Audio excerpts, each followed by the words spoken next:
అమ్మా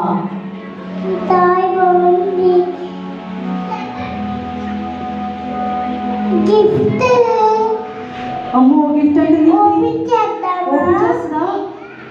అమ్మో దగ్గరికి వస్తుంది, ఓపెన్ చేస్తుంది. వెలుగు వెలుగు, నేను ఉండలేను, నేను వెళ్ళిపోతా.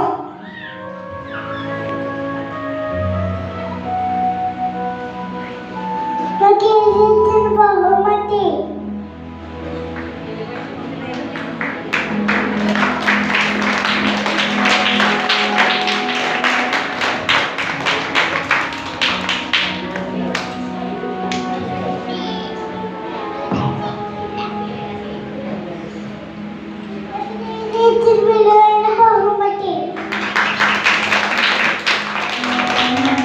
ఇక్కడ బైబిల్ దేవుడిని సూచిస్తుంది. చివరకు ఆ చిన్నారి బహుమతిని తెరిచింది. చూశారు కదా, ఈ లోకంలో ఎంతో మంది జ్ఞానులు, భక్తులు, సంపన్నులు